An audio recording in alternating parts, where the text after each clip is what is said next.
I'm Cadence, and this is Busybody Podcast. Today we have part 2 of my conversation with intuitive mentor Moriah Simmons. And today she's going to lead us through 3 different meditation practices or kind of embodied physical practices to help us address any sensations of discomfort or anxiety that we might experience in our daily lives right now. So you can have a little taste of the kind of work that Moriah does. Thank you so much for joining us, and I hope you enjoy. The other thing I want to touch on, you were talking about like that moment when you notice that sort of like little Cadence came up, like I'm being yelled at by the mean gym teacher. Right. I feel like I'm a kid again.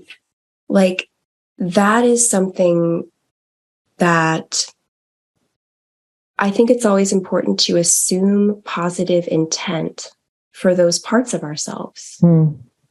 Like little Cadence, I'm sorry, I keep referring to this thing, like, but like that like child part that comes up, that's like, I remember this.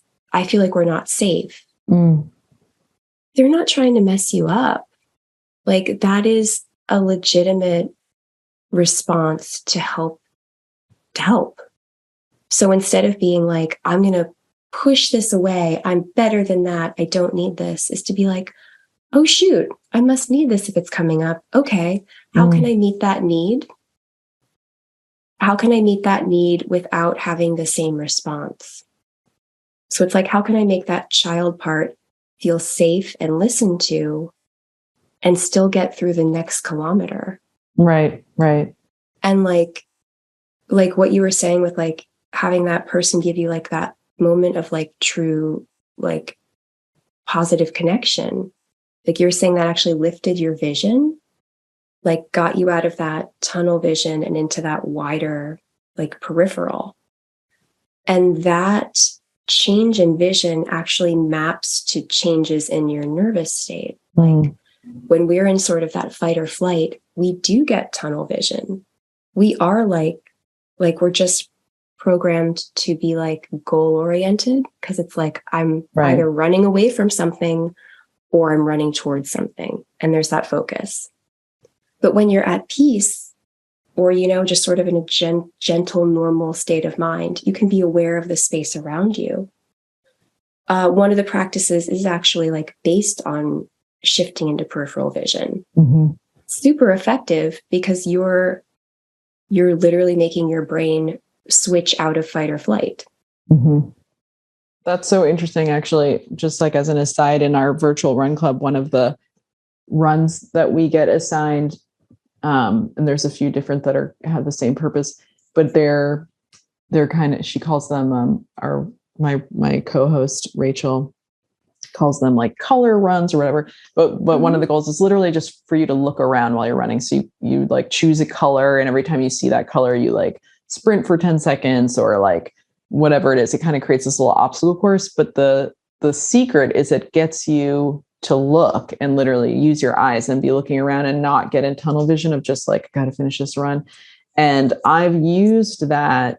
It's very sneaky because it literally starts to make you have a new pattern where you start to look around while you're running and have different experience where you're actually much more present to what you're doing, instead of just like, a lot of people run with music on, or they're using their watch or whatever. So they're kind of very focused on this, again, kind of like a narrow perspective.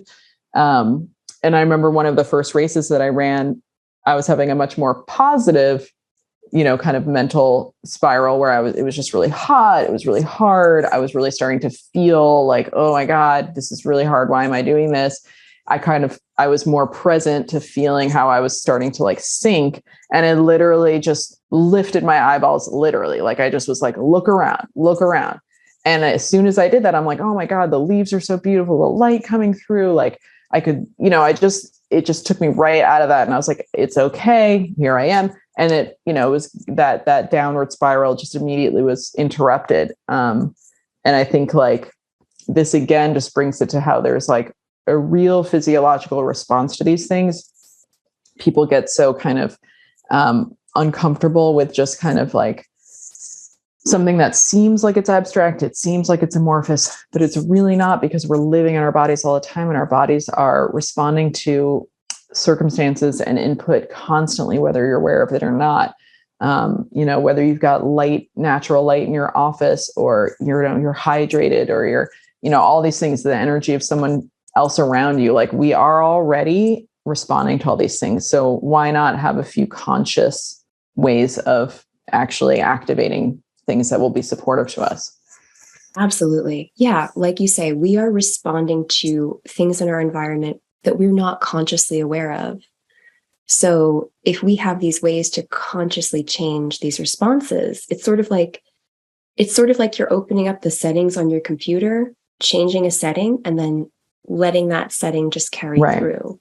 Right. So like, you do not have to consciously engage with some sort of practice every single time you come up against a trigger. Right. Like, sometimes you'll find yourself doing that automatically. Mm-hmm. Like, you'll find yourself coming out of that trigger without even really having to try, because you've built it in. Yeah, exactly. And the thing too with why I love this type of work, and why I feel like it, or just, I see it being so effective, is because it starts to work the second you do it. Exactly. And it's a lasting change. And if you're this part of it, I don't know, I just feel like the spiritual and the, scientific are so intertwined, because it's just like we're talking about all these metaphors, and then we're seeing it like literally happen in the brain. Yeah. Like, our neurons are literally fibers that link to each other. So when we're talking about like a stimulus being tied to a response, we're talking about like actual tethering. There's something actual tethering. Yeah. Yeah. So I'm just like, whoa, like Keanu whoa gif. Yeah. And so like, it feels like magic to be able to change that. Yeah. Yeah, it's just so cool. It's so cool. And then it spills out into other things, because it's all tied together. So if you start noticing that you're like not spiraling as much when someone is rude to you, you might also notice you're not like hitting that spiral as much when you're rude to yourself. Exactly. Or you might even come up against less mean internal self-talk, which is something that like I started to notice like really early in my like work with loving kindness meditation. So it's like this meditation where you're picturing different people in your life, and you're really, really like you bring their image really clear, you really feel them. And then you say like, may you be happy. May you be healthy. May you be free from harm. And you start out with people you love, and then you do it with somebody who annoys you a little bit. And that one's hard.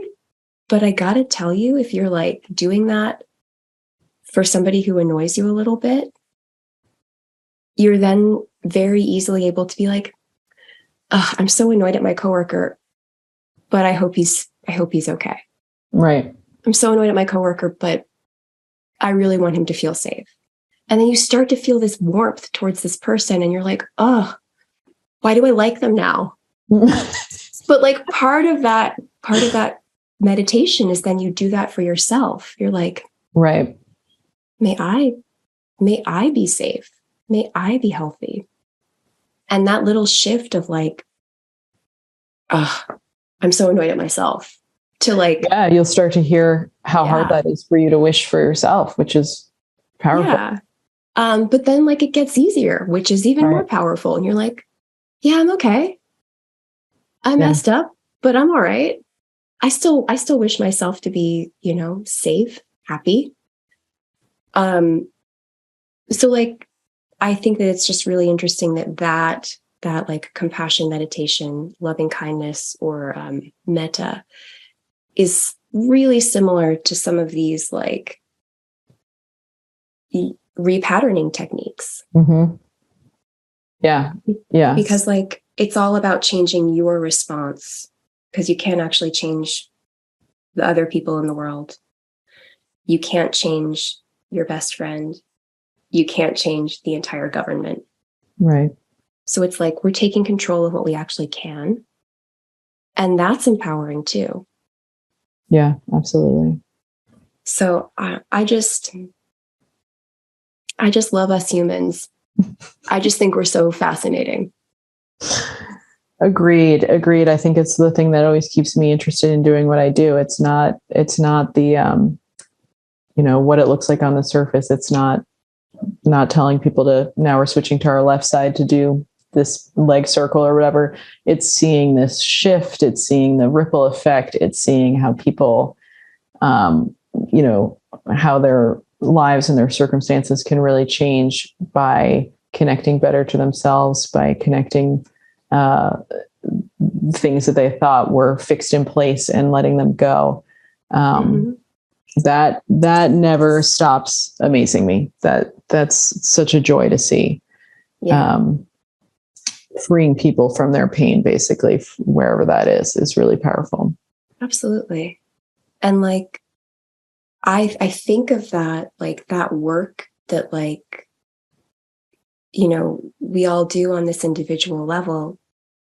And then I think of how amazing that is to think about multiple people or millions of people all trying to be like present and kind to themselves and others. And like how much different we could have our world be.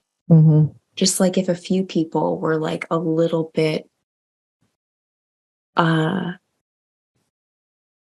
guess, more present, or like they had more connection, more engaged. And like, yeah. And that sounds like very like lofty to be like, what if everybody just felt better about their lives?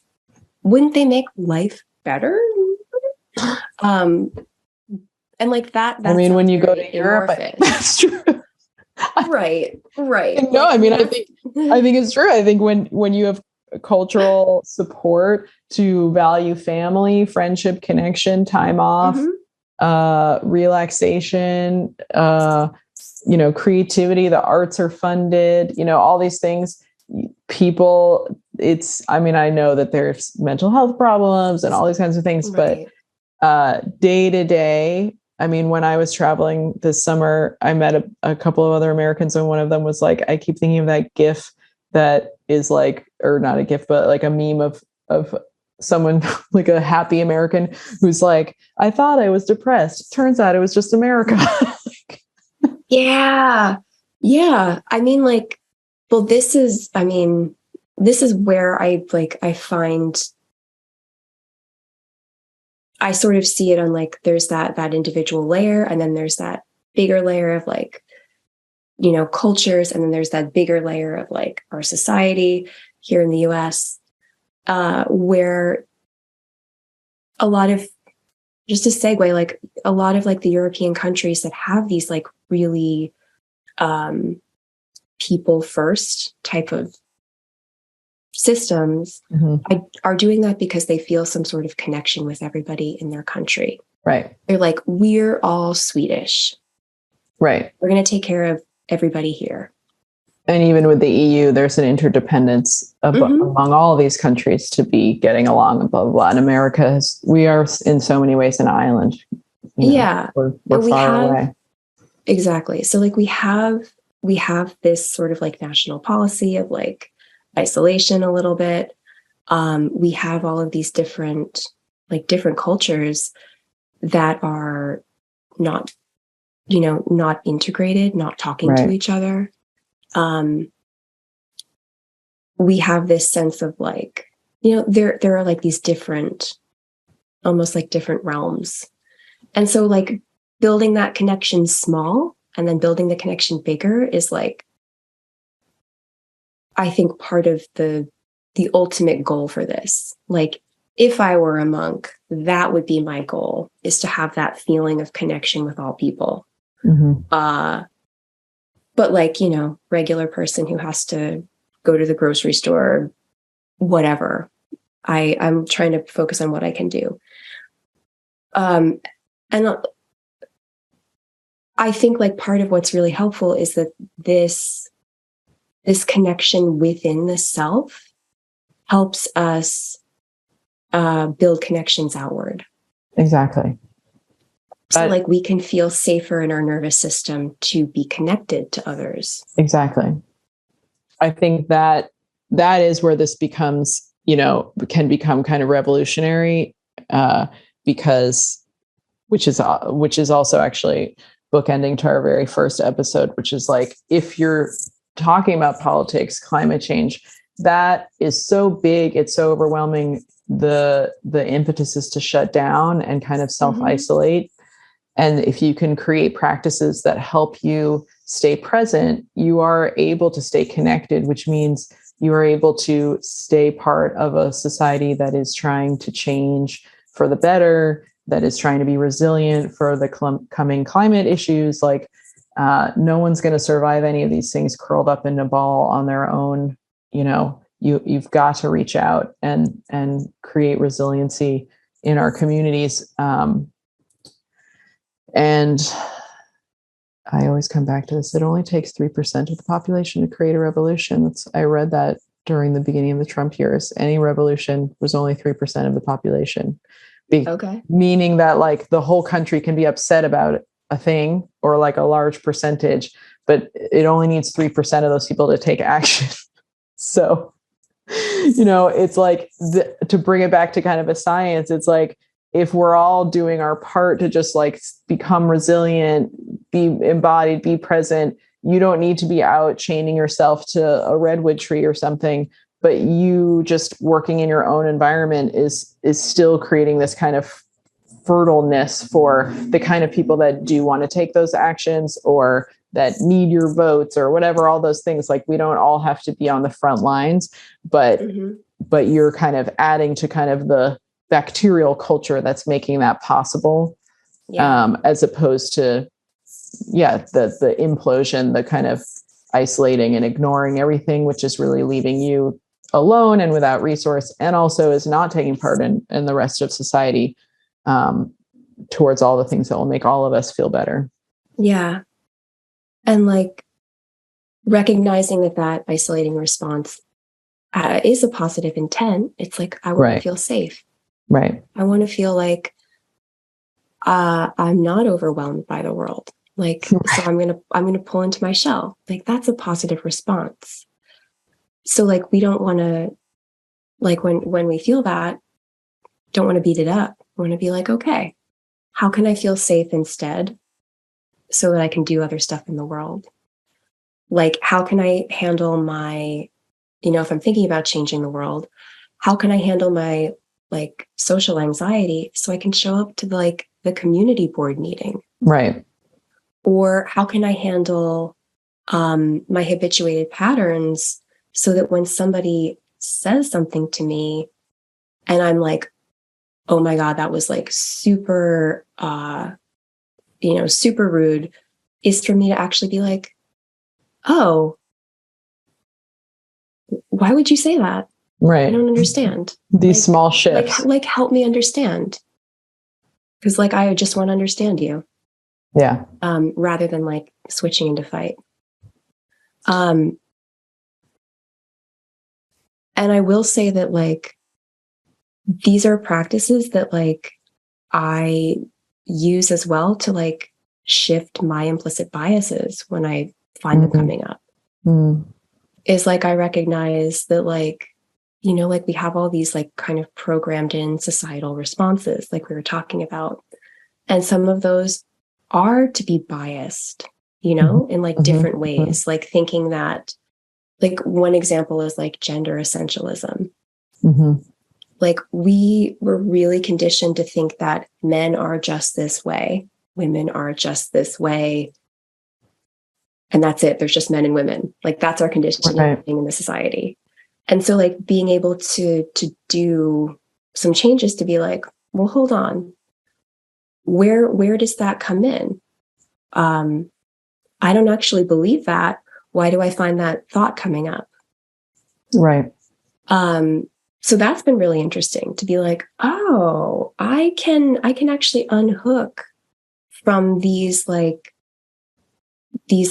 staid narratives that don't actually match how I see the world, but that I feel coming up anyway.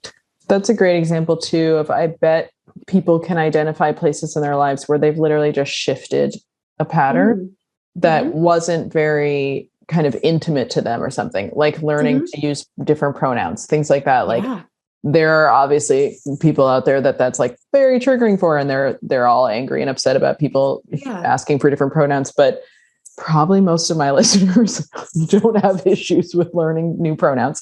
For sure. And I think, like, you know, did you ever think you were a terrible driver and then somebody like taught you a different thing and you were like, oh, I wasn't a terrible driver, I just never driven in snow before or something, or, you know, whatever it is. It's like, if you're thinking like, I have this anxiety, I have depression or something, I can never come out of that, that's just who I am. I'm sure there are places in your life that you have shifted a behavior pattern or a story about yourself. It just wasn't such a deep kind of, you know, powerful one that you really think of it as like, and then I realized I am a good baker. Like, you know, like, but yeah, maybe all through college you were like, I'm terrible at cooking. And then you just like took a cooking course, or like your friend was like, let me show you this thing. And you're like, now you don't even think about how you were a bad cook, because you're like, I love cooking, you know, like, who knows what it is. But I think that's just another example of this neuroplasticity that we have.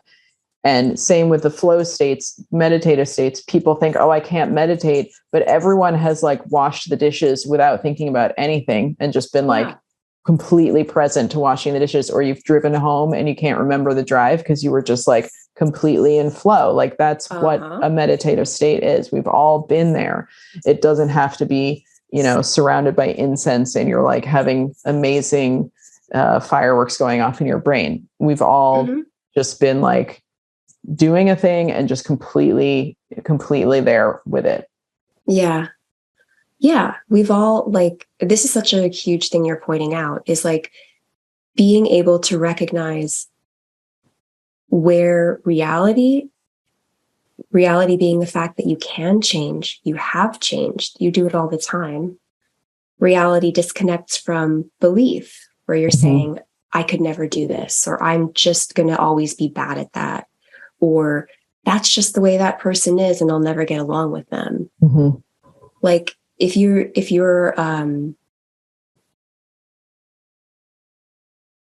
willing to look at that, you can really see your own possibility. Exactly. And again, like with all of this tying together, like it's like if you take that first step of just being curious or just willing, the rest of it flows in. So like it can be even easier than you think. Exactly. That's what I say all the time about movement. Our bodies move towards efficiency. Our bodies move towards self-organization. You might be in a lot of pain. You might feel really out of shape, but small movement, subtle movement, we're not doing CrossFit. You can just start anywhere or whatever. Start with CrossFit. Lots of people enjoy that, you know, whatever it is. Our bodies, it's like you just kind of open a little door and your body will just start moving towards that. It's easier than we think once you actually start. The hard part, obviously, is always starting. But let's give people a place to start. I want to ask you for two. One being, do you have kind of some of your like anxiety 911? Like what, I mean, I'm thinking right now of the one that you always call the stupid meditation, but yeah. But do you have something that you can share with people that's literally just like in the moment, you're in line somewhere, or you get a stressful email or something, and you just kind of feel that heart rate going up, or you feel yourself kind of going into your tunnel vision? Do you have one to interrupt people for that? Absolutely. So let's do that now. So everybody can follow along. This is going to take like 2 minutes. Yeah. So we're going to first think of something that we want to feel less anxious about. What's something that happened recently that got that heart racing, tight stomach, feeling a little flushed, anxious feeling, or maybe mind racing anxious. Like, just what was that thing that happened recently, made you feel a little anxious? Just going to take a second to remember it, feel what it felt like. And now just kind of noting how that feels, like maybe on a scale of 1 to 10, how high was that anxiety? So I'm playing along too. I got a number. What's your number? What's your number, Cadence? How's your anxiety? Like 5. Okay, like 5? Yeah. Cool. Do you think if you could imagine like a little volume knob, you could turn it up a click or two? Sure. Turn up that anxiety to like maybe a 7? Yeah. There. Yeah. Yeah. Okay. So you just turned it up. We're going to turn it down. So like, okay, anxiety to 7, pretty stressful situation. So we're going to just gently choose some kind of little object about arm's distance in front of us. We're just going to look at it. So choosing a focal point. And now, without moving your eyes, just gently shift into peripheral vision. So your sight is now taking in the things to your sides, just opening up that peripheral vision. So you're maintaining a very soft focus ahead and opening up the peripheral.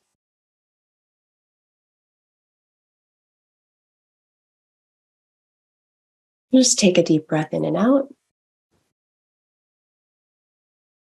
Okay. How are you feeling now? Like a 3. Like a 3. Amazing. Amazing. Yeah, me too. My number was 7 when I started off. I feel like I'm at like a 2. So just that is something you can do, in a stressful line at the DMV. Right. You can do that in the middle of a meeting or whatever. You can just let your focus shift into peripheral vision. So just to pare it way down for people, literally all we did was found an object to look at, like, look at the doorknob. Yeah. And then without changing anything, you literally just shift so that you start to see your peripheral vision. So when I was looking at my object, then I started to see like the edge of the computer, the, a lecture in the corner, like just, that's it. That was it. So that's why you could do it anywhere, because literally it looks like you're not doing anything. You're a person looking. Exactly. Like that one is completely invisible. You can do it while you're like walking down the street, you're kind of staring like half a block ahead and then you're boom, shifting into peripheral vision. Yeah. And the way it works for me, the way I hear it works for a lot of people, is that when you do that shift out of tunnel vision and into peripheral vision, the sort of chatter in your head just switches off. It's wild. Because you are literally like, you're kind of switching systems. You're switching out of your fight or flight aroused nervous system state into the parasympathetic, which is our sort of rest and digest state. Ooh, this this really makes me think of my little rant about caffeine and how part of what caffeine does is literally give us tunnel vision. It's very good for like the cleaning the apartment, the checking things off the list, the getting back to emails. It helps us pinpoint and literally kind of narrow, but it's not very good for expansive, creative, connective, like that kind of restorative or like ruminating. Let me kind of like spitball ideas with you and just kind of think this through. It's much more like pointed. And I often kind of tell people either subtly or directly, if you are really struggling with anxiety, it's kind of a little bit bonkers to be drinking a lot of caffeine because it's mimicking an anxiety response. It's Exactly. triggering and mimicking the same things in your brain. It's shutting that peripheral vision down. It's making you kind of directed, and and if you already are kind of tending towards these kind of obsessive spirally thoughts, it's like supporting them. It's helping that. It is caffeine, like less caffeine. I'm drinking tea right now. Right. It's a stimulant. And like when we think of stimulant, we think of like upper, it makes us more active, but it just kind of pokes you. Mm-hmm. It's that kind of stimulation, like somebody poking at an aquarium. Yeah. It gives you the physical symptoms of an anxiety attack. Yeah. And that makes you feel like you have to hustle and run around, because that's exactly what anxiety does. Exactly. So like I'm all for people using caffeine, but being aware that this is what it's doing. Yeah.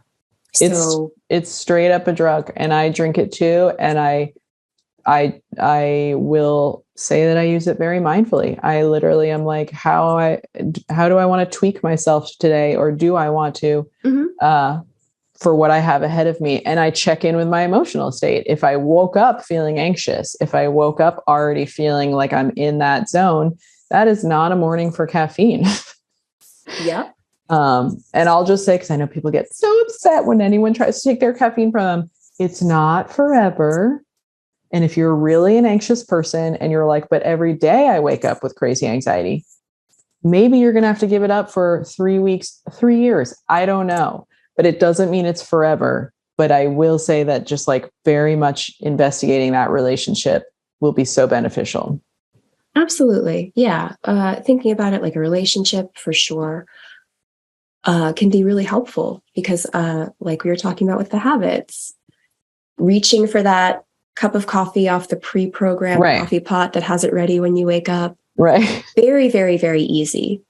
So if you want to have a different pattern, you give yourself something that's equally easy.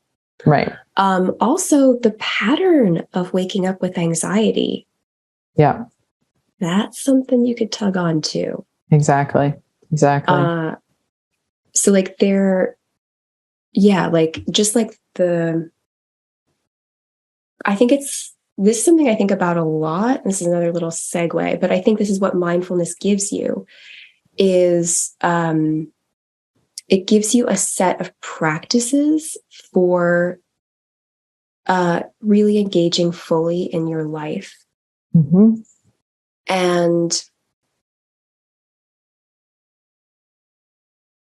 having that set of practices just makes it feel bigger and deeper, and you feel more equipped.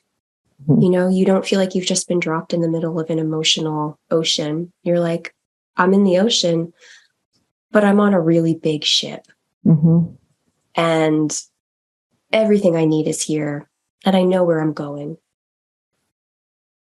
So like, it just gives you like a little bit more traction. Like it's about cultivating an interest. And I think that does take a little work to get started. But once you like you were saying with the color runs, once you know, oh, I'm running and I'm looking for the color pink. I'm going to notice every pink flower. I'm going to notice everything. Like that's a practice that gives you that connection. And like life is just so much more interesting when we can feel like we're excited by it or noticing it. It's not just, like static washing by. Or pinballing from kind of response to response. If you really feel like you're kind of just getting, as a friend of mine would say, she felt like when you're in your 20s, you're on the beach and you just keep getting smashed by waves over and over. And then by the time you're in your 30s, hopefully you're like, oh, I can step back from this wave. Oh, I can ride this wave. Oh, I can wade in this wave. Like, it's not always just like, I'm drowning. Oh, I'm not drowning anymore. I'm drowning. And I think these practices can give you that ability to be, again, we just keep using these words, engaged. Now you're at play with the waves, and you're not just at their mercy. Absolutely. I do want to give people just like one more little roadblock. Absolutely. And this is the one that you were referring to that I refer to as like the stupid thing. Yeah. I want to go on the record as saying this is extremely smart and not stupid. I'm just constantly blown away by how very simple it is and how effective. And so like I'm low-key mad that this exists and we don't get taught in kindergarten. Right. Or any of these little tools. So this one is it's bilateral stimulation. So when you have some sort of like trigger or anxiety response or any sort of like, little response that clicks in, a lot of times that is happening in just one section of the brain. Like anxiety tends to be on the left side. So bilaterally stimulating both sides of our brain means that we're kind of rerouting some of that power out of the anxiety response. We're literally cutting power to that little tantrum our brain is having. And so it's just really simple. Like you can do this passing something back and forth between your hands. You could do it just with your hands.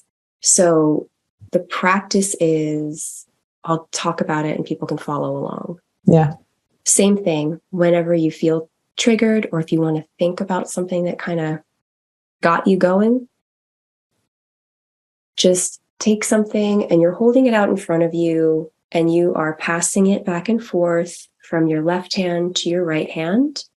And you're just gently swinging out to the sides a little bit. The important part is that you're crossing the midline of your body. So I'm holding a pen and I'm just passing it back and forth across my vision. Doesn't have to be across your vision. You could do this with your eyes closed, but I'm passing it basically like in front of my nose, in front of my Yeah, you could almost imagine you've got like a tennis court net going from your nose, to the wall across from you. And you're basically just like passing this object across that net back and forth. Exactly. Back and forth. Great metaphor. So you're just passing it back and forth and you'll find a little rhythm to it. So the reason this is working as you're kind of just passing this little object back and forth is that you are diverting power. Like I say power like it's electricity. Our brain, of course, does have electricity, essentially. But you're rerouting it. You're interrupting that. So like now that you've interrupted it, like a lot of times after you do that, you're like, wait, now I feel nothing. Now I just feel like the anxiety voice switched off and I'm like this empty room. Which let's all think of that as being very peaceful and beautiful. Although I get that sometimes that happens and then you're like, I've never felt this. What's going on? Yeah, where's especially if people really, really identify that chatter with kind of themselves, then that can be a very scary space to be like, wait, who would I be if I'm not in that kind of mental chatter all the time? Yeah. But it's also really exciting because who could you possibly be without that mental chatter? Like, you think you could be happier? You think you could be doing the things that you want? It's pretty powerful. Yeah. So like this little roadblock diverts. So like if you're playing along, the next time that type of thing happens, it'll be milder because you've just essentially like taken one less trip down that worn path. So you're letting the metaphorical grass grow back. And that new path is getting stronger. And so like you come to this clear state, and that's where then you can start building in the new habit, the new meaning. Yeah. I mean, it's kind of reminding me of literally just like the count to 10 before you explode at somebody kind of a thing. Yeah. And it's the same idea. It's like you get a stressful email. As you start to feel yourself get overwhelmed, you do this little thing. It diverts that power. It calms you down. And now suddenly your brain is back in that expansive place, that creative place where you might go, you know what? I just remembered the person who sent me this email. I think they're really going through a hard time. I'm just going to like not respond to this right now. I'm going to wait till I see them in person. I don't actually think this is as big a deal as I thought it was. Or like I have clear boundaries, all, like without the chatter, feeling calm, I can actually just write back and say, whatever, something that's just clear and concise. It's these things, it's kind of what we were talking about in the beginning. It's like, they're ancient practices that we're rediscovering. It's literally just like taking a breath, but there are actual neural pathways that we're shifting in doing that, which also happens when you actually stop to take a breath, but creating these kind of little physical practices, almost little rituals, gives us these moments that then you can plant literally a new seed, a new way to respond to things. Yeah. And like, I'm giving the very basic bare bones DIY stuff right now. And like, you can build in as much ritual as feels useful and good.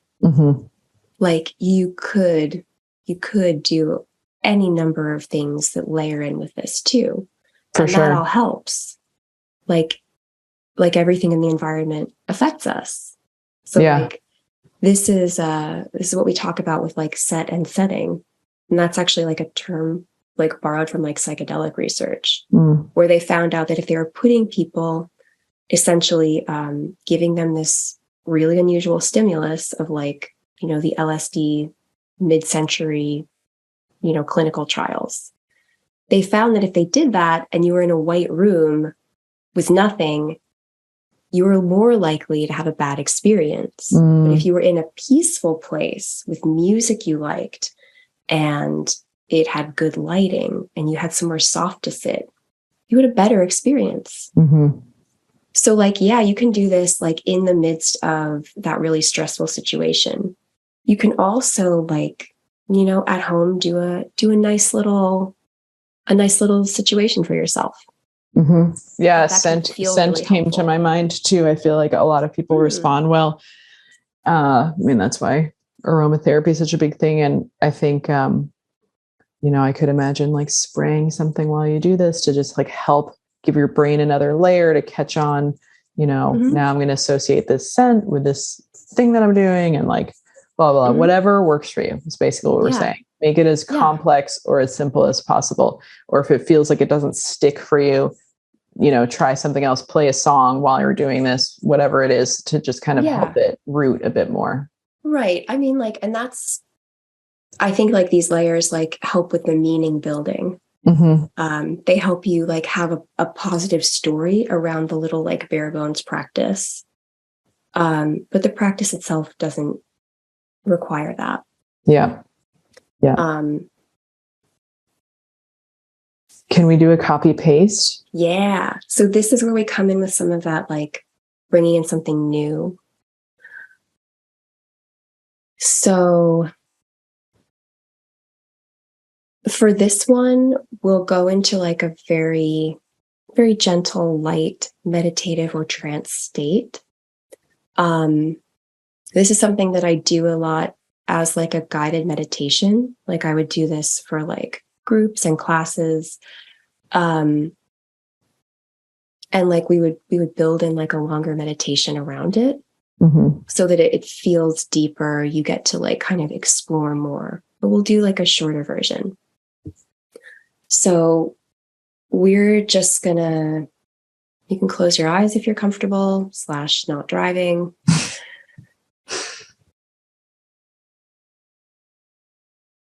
We're just going to do a very, very gentle entry in. So just going to place your awareness, like imagine it like a little ball of light, placing your awareness in your right palm, and then moving it to your right elbow. And then up to your right shoulder.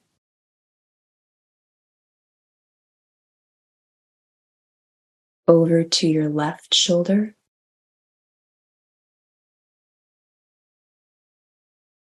down to your left elbow,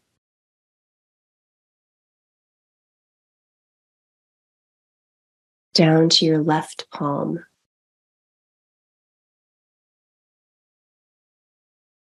and now moving back to your right palm,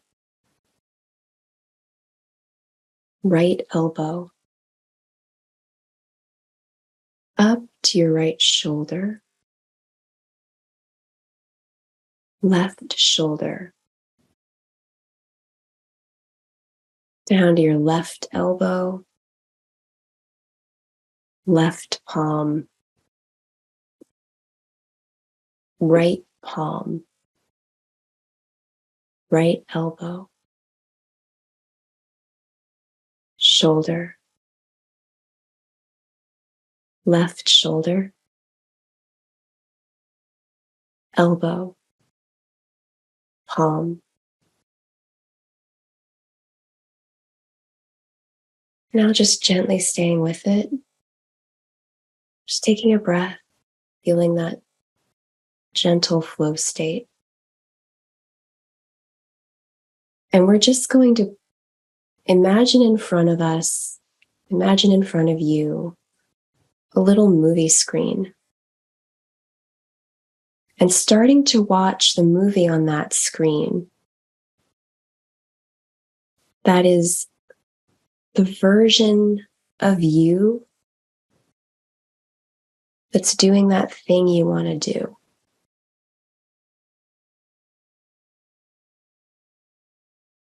Just watching that movie, seeing how that version of you moves through the world.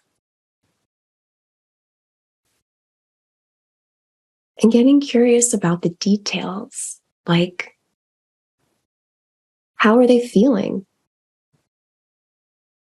How is that version of you feeling? What are they thinking about? What are they looking forward to?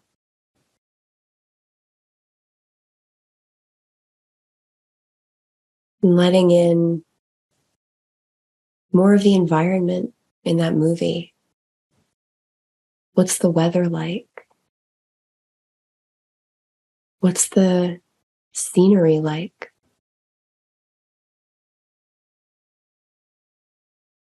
Are there other people around?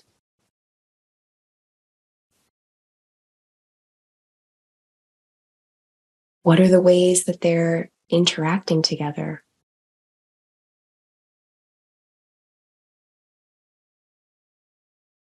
And seeing that version of you doing what you want to do, living how you want to live. Seeing the look on their face.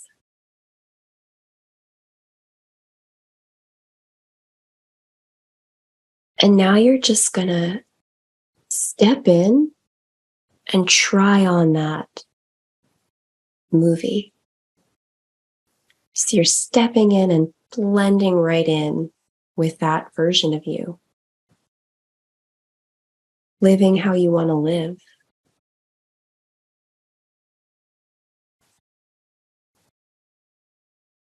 And notice just what's coming up.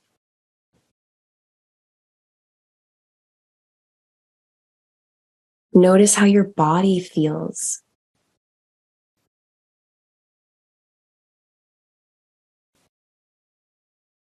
Notice if there are any thoughts that run through the mind as you're in there, living how you want to live, doing all the things that you've been afraid to do.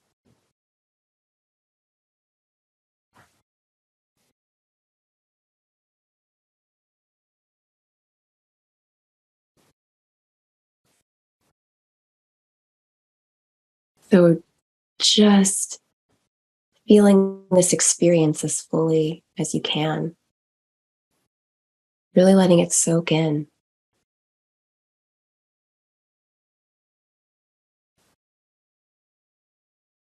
And now we're going to just zoom back to the present moment. We're bringing all of that positive, safe, expansive feeling back with us.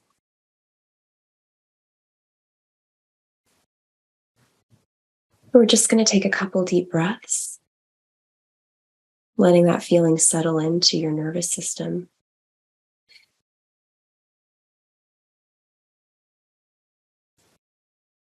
And now you can start to gently stretch, lightly open your eyes.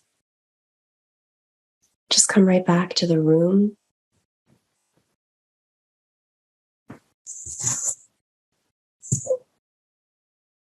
So if people are doing this at home, this could be a good time to just jot down a few notes about what you experienced.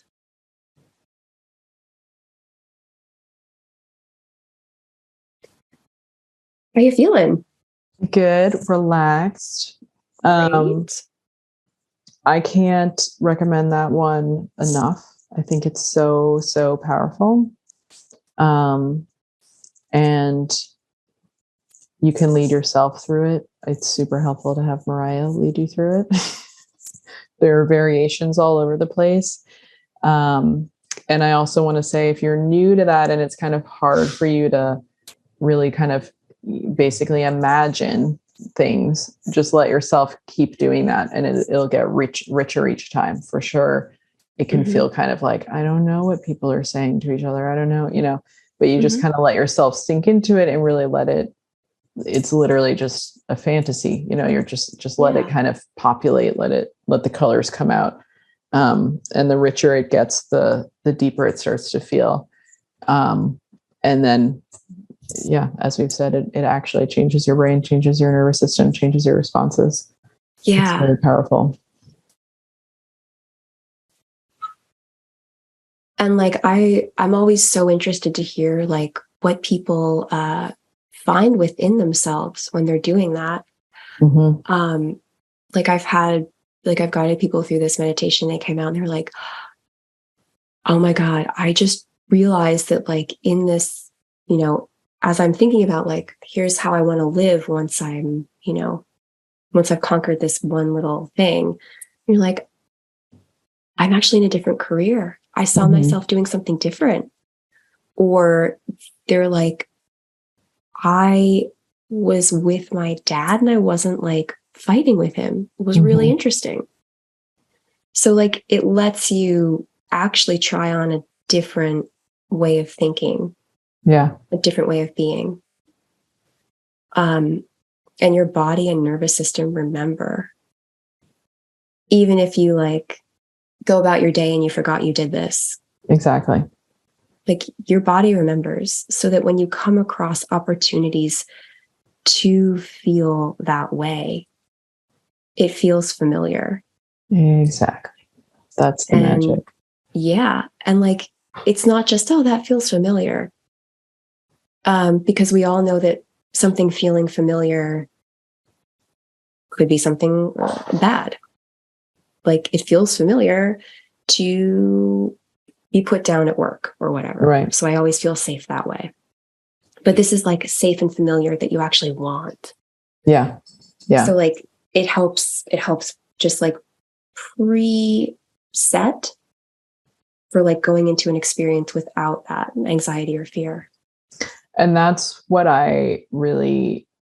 of what I was saying in our very beginning, doing these practices, I will attest, really basically helped my nervous system attune to or have that sense of familiarity, which makes you feel, safe on some level to experience something that maybe you haven't had a lot of experience with in your daily life. And I really credit that with a lot of the better things that I've experienced since working with you, was just opening my nervous system to even receive that. And notice that's kind of attune my system to recognizing that that's possible in this life. If you've had a lot of experiences where it doesn't seem possible to have a certain kind of peacefulness or optimism or presence or receptivity, either from people or environments or whatever it is, partner, work. It really is true that you can kind of create like this memory that's from this meditative state, so that when that is presenting itself, instead of missing it because you literally don't have kind of the senses for it, you see it, you experience it, you hold on to it. You're like, oh, that good feeling, I've actually experienced that. I want to continue experience that. I'm going to go talk to that person where I'm kind of getting that feeling from. Yes, absolutely. That is why, like, that's why I love this practice as well. Like, and that's why I think of it as just like a little copy paste. Like, you just want to take the good stuff and paste it all over. So like, this lets you do that. Yeah. And then exactly as you say, like, you've already experienced that. So it is like, of course I could experience it again. Exactly. Like, that meditation was like 5 minutes start to finish. So like, you could do that anytime. And also, like, if you don't want to, if you don't want to do that yourself, have somebody help you with it. Yeah. Like, that is like, we're talking about practicing. And I think people come to the idea of practice with a lot of, again, because I think of the sort of pop psychology, like hack culture, this very like top down forcing themselves. Yeah. And we're talking about the toe in the water. You're just practicing a repetition. It's not a big deal. Go into it in any way that feels comfortable for you. If it feels like you're forcing it in a terrible way, or it's kind of being used as like a rod to beat yourself with, then step back from that. That's not how change happens. So I talk about it, I feel like, all the time, just in my own teaching. We've said it a zillion times, we're just creating this new pathway. And the best way to do that is in an invitational way.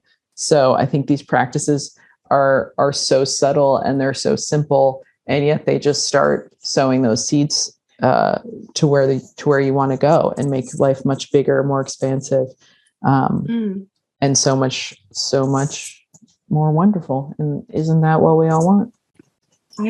I certainly do. Yeah. Like, that's the ultimate goal here, is that you're able to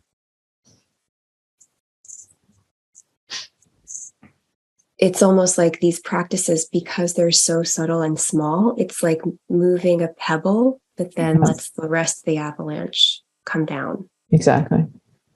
And like, I think a lot of what we've been talking about so far is like the reason why you'd even want to try this, or like the reason why we find these practices, or this approach to these types of practices, very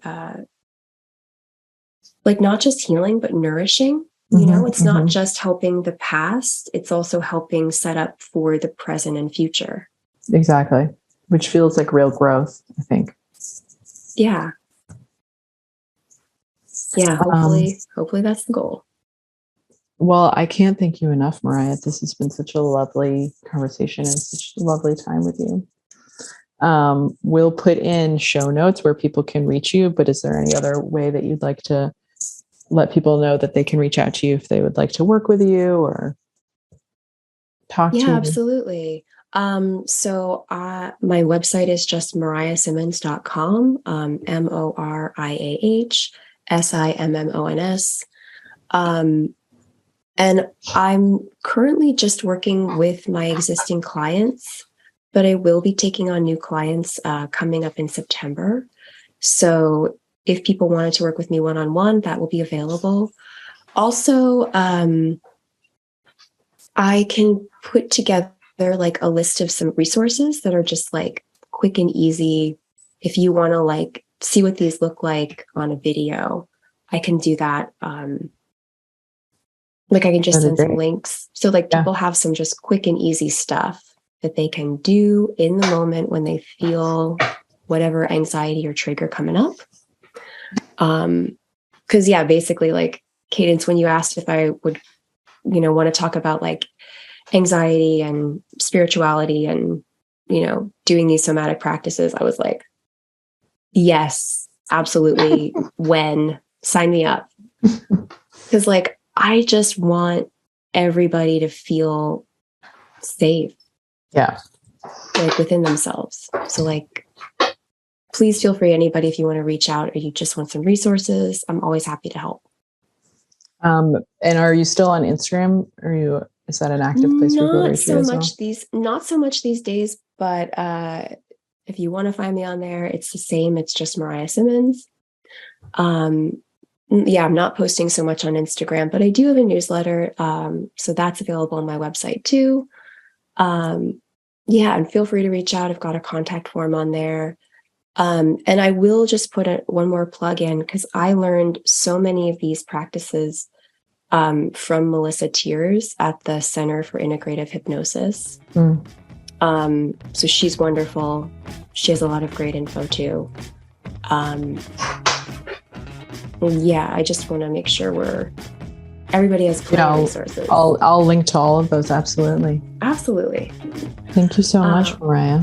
Thank you for having me. Like, just such a lovely conversation. Such an honor. Hopefully we'll have you back and we'll do just a whole episode of meditation or something. Oh yeah. We'll talk about all the stuff. We didn't even get to talk about cryptids, so we'll do that next time. That'll be our sub podcast off of this. Our sub podcast. We're like, all right, but for real. Let's talk about it. Let's talk about Loch Ness. Thank you. Thank you so much.